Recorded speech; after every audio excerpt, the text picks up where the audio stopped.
आज अपना नया टॉपिक स्टार्ट करते हैं। सारो गुणनखंड और सारो गुणज। सारो मतलब होता है सभी, और गुणनखंड तो पिछले में पढ़ ही चुके हैं, इसकी संख्या से वो विभाजित होती है। इसी तरह सारो मतलब सभी, गुणज मतलब टेबल, पहाड़ा, ठीक है, टेबल कि किसकी संख्या में संख्या आएगी। देखिए एग्जाम्पल देखते हैं, जैसे निम्न युग्मों में उभयनिष्ठ या सार गुणनखंड क्या है। तो जैसे 8 और 20 दिया हुआ है,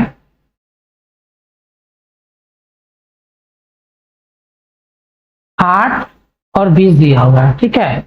एक किसकी संख्या से कटेगी, मतलब 8 किसकी संख्या में के से विभाजित हो। जैसे 1 से कटेगा, 2 के पहाड़े में आता है 8, 3 के पहाड़े में नहीं आता है, 4 के पहाड़े में आता है और 8 के पहाड़े में आता है। इसको निकालने का तरीका क्या होता है, हम बताए भी थे। जैसे 8 है तो 8 में पहले 1 से भाग देंगे तो कितनी बार में, 8 बार में पड़ जाएगा। फिर 2 से भाग देंगे 8 में, कितनी बार में, तो 2 से देंगे तो 4 बार में 8 आ गया, ठीक है। तो यहाँ पे 1 हो गया और 8 हो गया, 1 हो गया 8 हो गया, 2 हो गया 4 हो गया, 2 हो गया 4 हो गया। और इसके बीच में क्या आता है 3, तो 3 और इसके बीच में कोई और आता है तो हम देखते हैं भाई आया नहीं। इस तरह 20 का देखेंगे, 20 को करेंगे तो 1 से करेंगे तो 1 और 20 हो गया। उसके बाद फिर इसी तरह 2 से करना पड़ेगा 20 को, 20 को हम 2 से करते हैं, कितना आएगा, 2 0 फिर 0, कितना हो गया, 2 हो गया और 10 हो गया। 3 से 20 18, ये नहीं आएगा, ठीक है। 2 बच जा रहा है तो ये नहीं होगा। फिर 4 से 20 करेंगे, 4 पचे 20 का मतलब 4 और 5, तो ये हो गया। अब कह रहा है उभयनिष्ठ, उभयनिष्ठ सार्व गुणनखंड। सार्व को उभयनिष्ठ भी बोलते हैं या सभी में, जो सभी में हो तो इसको उभयनिष्ठ भी कहेंगे, उभयनिष्ठ।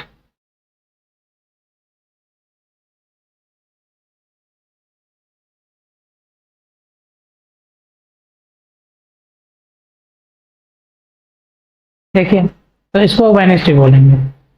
अब इसमें कौन कौन सी संख्या है जो दोनों में आ रहा है। उभयनिष्ठ मतलब दोनों संख्याओं में होना चाहिए। तो सबसे पहले कितना आ रहा है हमारा, 1 आ गया, 2 आ गया और 4 आ गया, बाकी ये संख्या नहीं है। तो इसका हो जाएगा क्या, सार्व गुणनखंड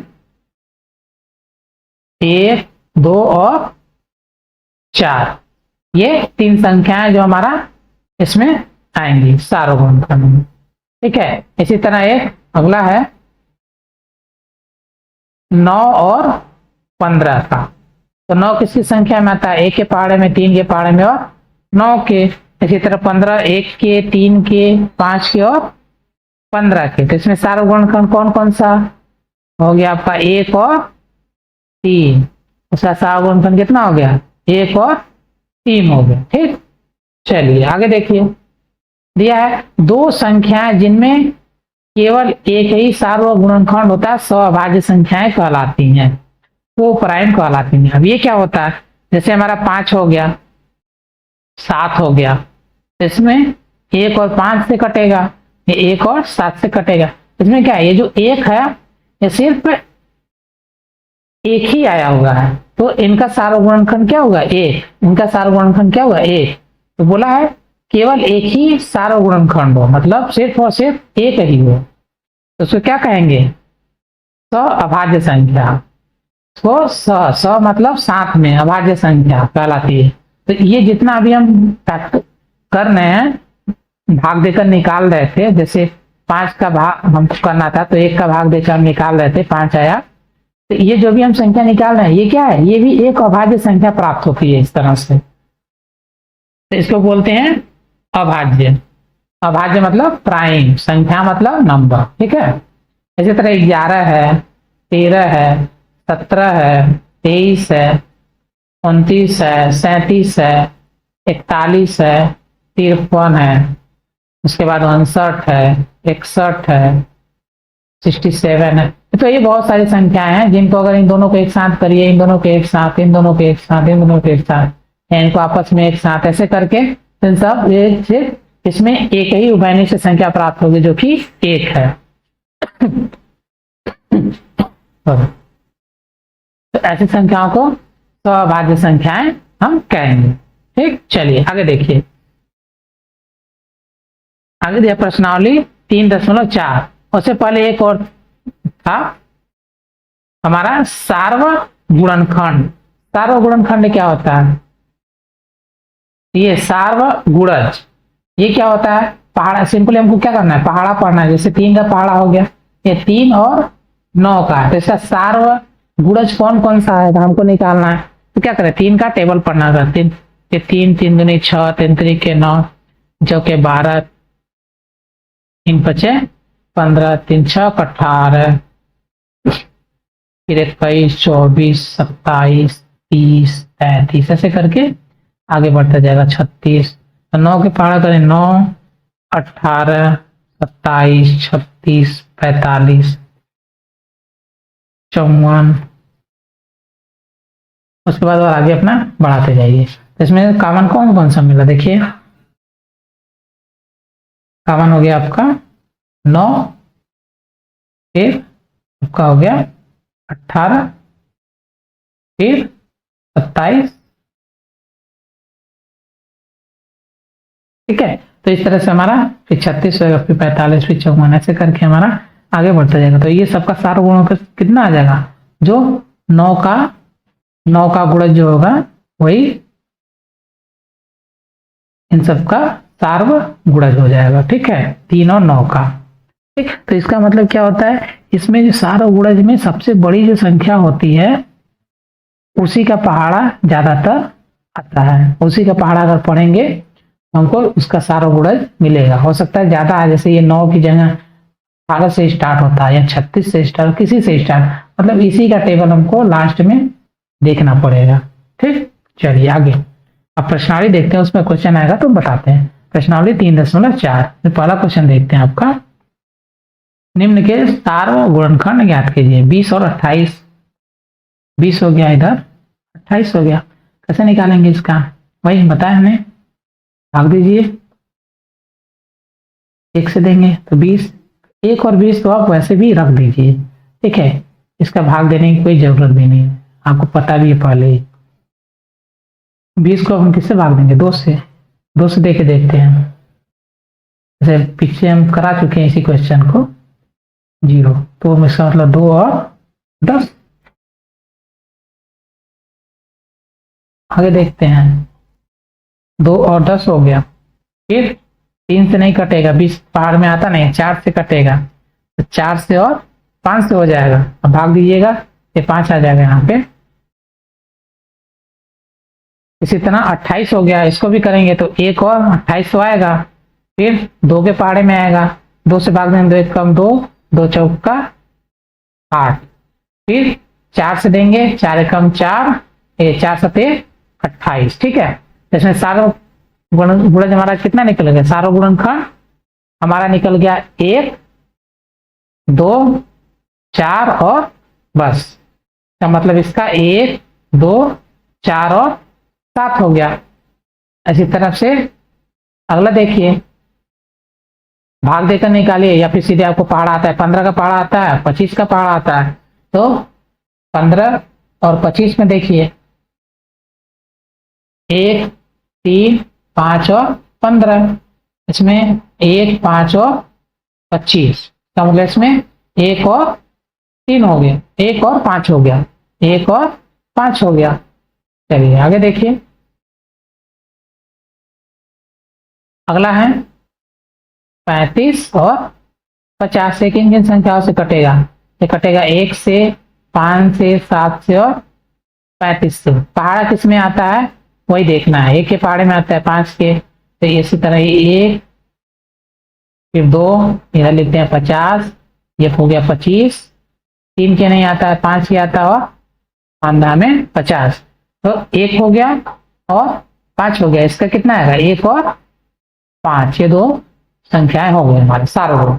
इसी तरह से एक लास्ट देखिए 56 और 120, इसको नीचे करना पड़ेगा, आपका 56 और 120, 56 1 और 56, फिर 2 और 2 का भाग देंगे तो 28 गुना के 56, 3 से देंगे तो नहीं आएगा, 4 से दीजिए 4, 14 चौका 56, 5 से देंगे 6 से देंगे 7 से देंगे तो 7 8 56, फिर ये 1 और 120 हो गया, फिर 2 और 60 हो गया, 60 दूना 200, 3 हो 60 दूना 120, 3 हो गया और ये 40 हो गया, 40 3 120, फिर 4 हो गया, फिर ये 30 हो गया, फिर 5 हो गया और ये 5 दूना 10, 5 चौका 20 हो गया, और फिर 6 हो गया, 6 दूना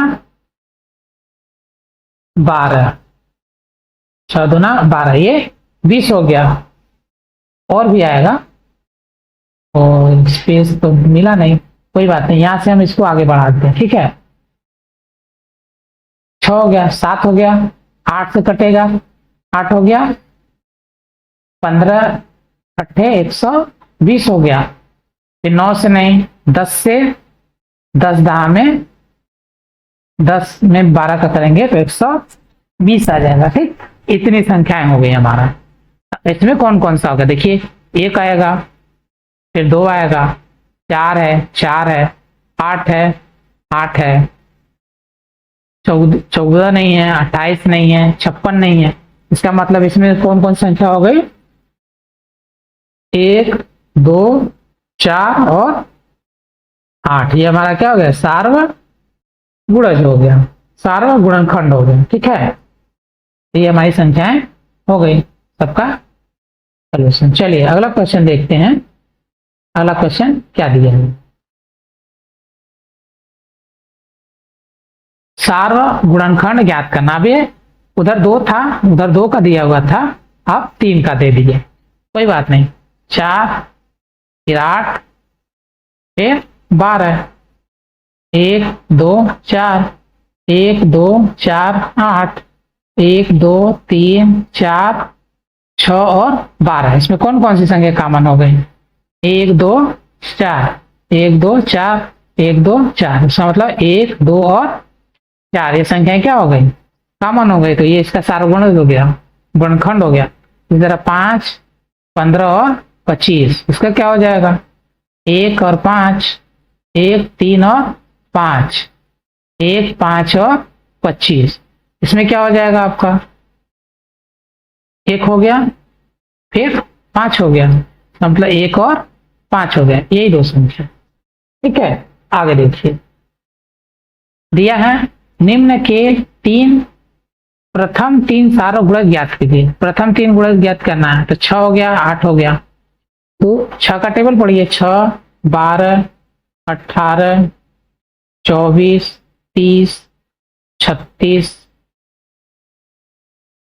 42 48 54 60 64, 8 का पढ़िए, 8, इसी तरह आगे भी चला जाएगा, हमको जितना की जरूरत होगी वहां हम स्टॉप कर लेंगे। 16 24 32 40 48 56 64, ठीक है। तो हमको कितना देखना है, स्टार्टिंग के जो प्रथम 3 है उन्हीं को देखना है, तो प्रथम 3 आ गया, इसमें कॉमन क्या है, 6 कॉमन नहीं है, 12 नहीं है, 18 नहीं है, 24 है, तो ये रहा 1, पहली संख्या हो गई 24, 32 नहीं है, 36 नहीं है, 40 नहीं है, 42 नहीं है, 48 हो गया, ये दूसरी संख्या हो गई आपका, 56 नहीं है, 64 है, ये हो गई आपकी तीसरी संख्या, ठीक है। इसी तरह आगे और भी आएगा, लेकिन हमको 3 संख्या चाहिए, इसका मतलब कितना हो गया, 24 48 और 64, ये हमारी 3 संख्या हो गई,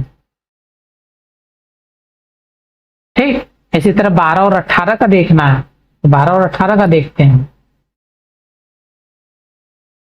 ये हो गया आपका 12 और 18 का, 12 24, 36, 48, 60, 72, 84, 96,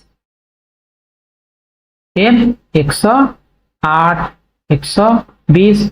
सर 18 का देखिए, 18 का 18, 18 36, 18 3 7, 18 14, 18 25, 90, 18 छक्का 108, 18 सत्ते 126, 18 अट्ठे 144, 18 9 162, 18 दाम 180। ऐसे करके आगे भी जाएगा।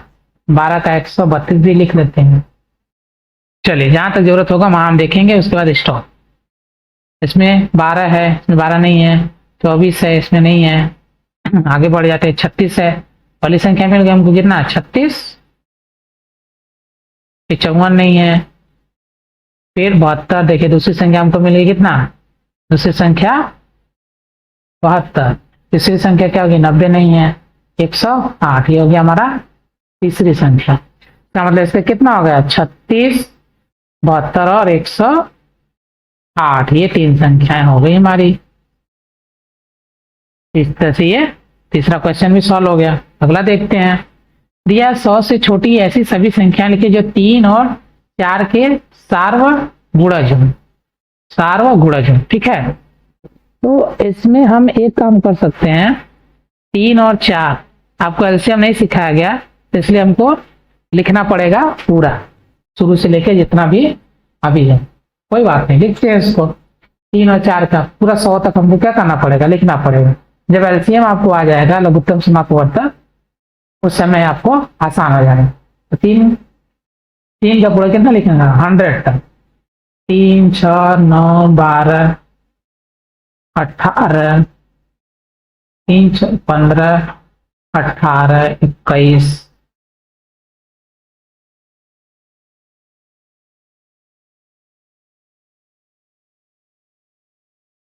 24, ऐसे करके 99 तक। ये 3 का हो गया आपका। 4 का इसी तरह से 4 8 12, उसके बाद 16 20 24 28 32, ऐसे करके 98 तक। तो स्टार्टिंग का कॉमन देखते हैं कुछ मिलता है क्या। तो 4 नहीं है, 8 6 भी, 9 12, ये 12 मिला। 15 है, 18 है, 21 है, इसमें 15 18 21 नहीं है। 24 दूसरा मिला। थोड़ा सा और इसको अगर हम आगे बढ़ाते हैं तो देखिए क्या आता है। इसको हटा लेते हैं, हमको कुछ प्राप्त हो रहा है यहाँ पे देखने में। और आगे देखिए 24 हो गया, फिर 27 30 37 36, ये हो गया आपका 36, ठीक है। अब 99 तक करते हैं। अब देखिए तो 27 भी नहीं है, 30 भी नहीं है, 33 भी नहीं, 36 है। 36 है, दोनों में काम है। यहाँ पे क्या है 12 24 36, इसका मतलब क्या 12 के गुणज हम अगर लिख दें तो हमारा क्या हो जाएगा, वो 3 और 4 दोनों में कॉमन हो जाएगा। इसका मतलब 12 गुना 24, 12 3 36, 12 4 48, 12 5 60, 12 6 72, 12 7 84, 12 8 96। ये जो संख्या है हमारी 100 से छोटी ऐसी संख्या है जो 3 और 4 सबके सार्वगुणज हैं। अगला क्वेश्चन, सअभाज्य संख्याएं ज्ञात करना। कौन कौन सी संख्या जो है जो सअभाज्य, देखिए इसमें 1 5 और 7 35 हो गया। इसमें 1 3 6 और 2 18, ये भी हो गया। इसमें क्या है सिर्फ और सिर्फ एक मैच कर रहा है, तो ये है 17 चौका 68 होता है, तो ये नहीं है।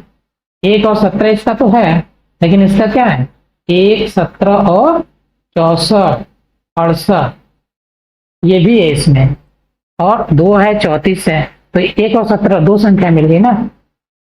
अभाज्य स अभाज्य का मतलब हमको क्या है, सिर्फ और सिर्फ एक ही कॉमन होना चाहिए, सिर्फ एक मिलना चाहिए हमको। 15 में इसी तरह 1 3 5 और 15 हो गया, इसका 1 और 37 हो गया, इसमें भी सिर्फ एक मिल रहा है तो ये भी है।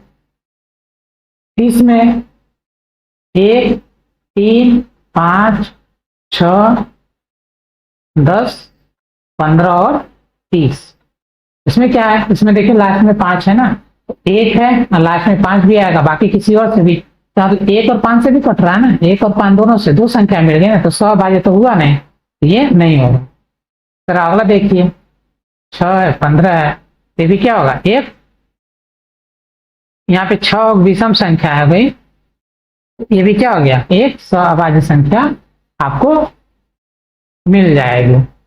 कैसे, चलिए इसको देखना पड़ेगा, इसको तो लगाएंगे, ऐसे तो कह नहीं सकते कि है कि नहीं। तो ये कितने से घटेगा, देखिए 216 और 215, तो 215 जिस पहाड़े में आएगा वो इसमें 201 ही का डिफरेंस है इसमें, ठीक है। इसमें एक का अगर डिफरेंस है तो वो संख्या संभव नहीं होता है। ये कैसे, इसको हम आगे बताएंगे आपको, ये क्यों, इसको मतलब अगर हमको करना पड़ेगा तो हम पूरा लिखना पड़ेगा, हमको 1 2 पूरा निकालना पड़ेगा। चलिए निकाल के दिखाते हैं, इसका शॉर्ट का तरीका हम आपको फिर कभी बताएंगे, शॉर्ट्स में जैसा हमने बोला है आपको, तो शॉर्ट्स में बता देंगे उसको। अभी आपको यहाँ सीखना है तो सीखते हैं। 1 से देंगे 216 आ गया, 2 से देंगे तो कितना आ जाएगा हमारा, 2 कम 2 0 और 8। 3 से देंगे, 3 से नहीं कटेगा, 4 से करिए, 4 से करेंगे, 4 पच्चे 20, 4 चौका 16, 5 से नहीं कटेगा, 6 से करेंगे, 36 18 6 के 36, 7 से करेंगे नहीं होगा, 8 से करेंगे, 8 8 दूना 16 5, 8 से करिए, 8 दूना 16 8 सत्ते 56, 27 हो गया। का मतलब 9 से करेंगे, 9 कम 9 9 कम 9 दूनी 18,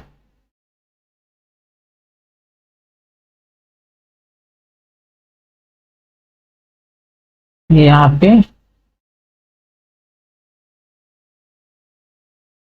8 दूनी 16, फिर ये 5 और 6, 8 सत्ते 56, 9 से करेंगे तो 9 दूनी 18, 9 दूनी 18, फिर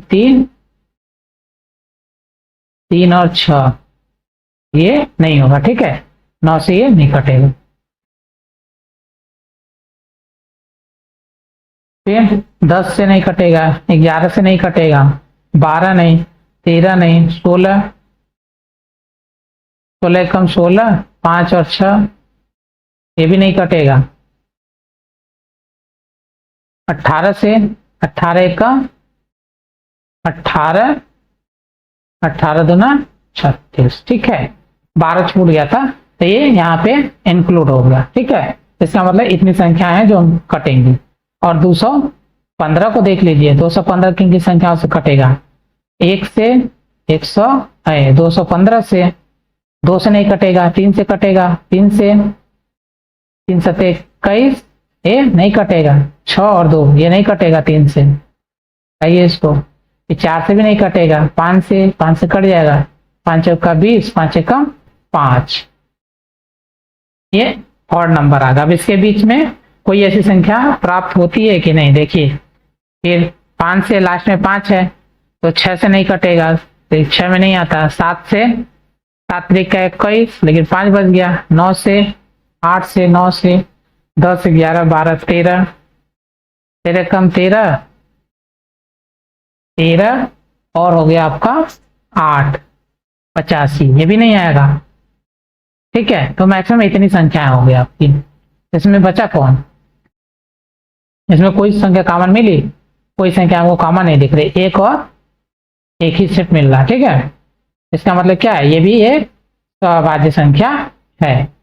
इसमें डिफरेंस ले लिया जाता है सीधे सीधे, जैसे 216 माइनस 215, तो इसका डिफरेंस एक आ गया। इसका मतलब इसके बीच में कोई ऐसी संख्या है ही नहीं कि जो इनको कोई और संख्या काट सके, ठीक। चलिए एक लास्ट क्वेश्चन देख लेते हैं आपका, 81 और 16, 81 16। तो इसमें आपका एक के अलावा और भी संख्या है, देखिए एक हो गया, 3 हो गया, 81 हो गया, 3 हो गया तो 27 हो गया, फिर 9 9 9 81 हो गया। इतना है यहाँ पे 1 2 4 8 16। इसमें भी क्या होगा, सिर्फ और सिर्फ हमको एक मिला, ये भी एक तो अभाज्य संख्या हो गई, ठीक। चलिए अगला है क्वेश्चन नंबर 6, दिया है एक संख्या है जो 5 और 12 दोनों से विभाजित है, किस अन्य संख्या से वह सदैव विभाजित होगी। संख्या लिखते हैं 5 और 12, किस संख्या से सदैव विभाजित होगी। देखिए एक ऐसी संख्या खोजिए जो 5 और 12 दोनों से विभाजित हो और वो खुद से भी और वो किसी अन्य संख्या से भी क्या विभाजित हो। 5 12 5 10 क्या करना पड़ेगा हमको, गुणज निकालना पड़ेगा। 15 20 25 30 35 40 45 50 55 60 65 70 75 80 85 90 95 100 105 110। इसके आगे बहुत सारा हो सकता है, लेकिन देखते हैं अभी क्या आता है इसमें। 12 का टेबल पढ़िए, 12 24 36 48 60 72 84 98 108 120 132 144 166 178, ठीक है, इतना बहुत है, 120 तक ही। अब देखिए इसमें कोई कॉमन मिलता है क्या। 12 से स्टार्ट करिए, 12 24 36, यहाँ तक तो कुछ नहीं कॉमन आया। 48 में 48 यहाँ तक भी नहीं आया। 60 50 55 60, ठीक है, ये 60 ये कॉमन है। तो जो 60 है तो ये ऐसी संख्या है हमारी जो क्या होगी, 60 वो संख्या है जो 5 और 12 से विभाजित होगी, साथ में ये खुद से भी क्या होगी, विभाजित होगी, ठीक है। वो संख्या हमेशा इन दोनों से विभाजित होगी और साथ में इससे भी। तो इसका आंसर क्या हो जाएगा हमारा 60, ठीक। आगे लास्ट क्वेश्चन देखते हैं 7वां। एक संख्या 12 से विभाजित है, एक संख्या जो है वो 12 से विभाज्य है। यहाँ पे तो क्या है, विभाज्य। और पिछले क्वेश्चन में दिया था, पिछले क्वेश्चन में आपको दिया था विभाज्य, ठीक है। इस केस में देखिए क्या करते हैं, 12 से और कौन सी संख्याएं हैं जिनसे वह संख्या विभाज्य होगी। इसमें पूछा वह कौन सी संख्या है जिनसे यह संख्या, मतलब जो 12 दिया है, विभाज्य होगी। और पिछले क्वेश्चन में क्या दिया था, किस अन्य संख्या से, ठीक है, ये किस अन्य संख्या से, मतलब ये इसने ये नहीं कहा था कौन सी संख्याएं हैं, ठीक है, कौन सी संख्याएं, कौन सी संख्याएं। तो जब कौन सी संख्या ने पूछा, किस अन्य संख्या, ने सीधे कहा था किस अन्य, किस अन्य, इसका मतलब हमको क्या पढ़ना था, इसका गुणज लेना था। और कौन सी संख्या है, इसका मतलब हमको क्या करना होगा, गुणनखंड करना, गुणनखंड। देखिए इसका उत्तर 12 का हम क्या करते हैं, गुणनखंड करते हैं। कितना आएगा, 1 2 3 4 6, ठीक है, और 12 तो संख्या खुद है, तो क्या करेंगे, ये 12 को साइड में रखेंगे। आंसर कितना आ जाएगा हमारा, 1 2 3 4 और 6, ये हमारा क्या हो गया, आंसर हो गया। आगे है अभाज्य गुणनखंड, ये क्या होता है, इसको हम नेक्स्ट वीडियो में देखते हैं। हमारे चैनल पर वीडियो देखने के लिए धन्यवाद। ऐसे ही और वीडियो देखने के लिए प्लीज हमारे चैनल को लाइक, सब्सक्राइब करें और बेल आइकन को प्रेस करें, जिससे हमारी हर वीडियो की नोटिफिकेशन आप तक पहुंचे। वीडियो को अपने दोस्तों को भी शेयर करें। धन्यवाद।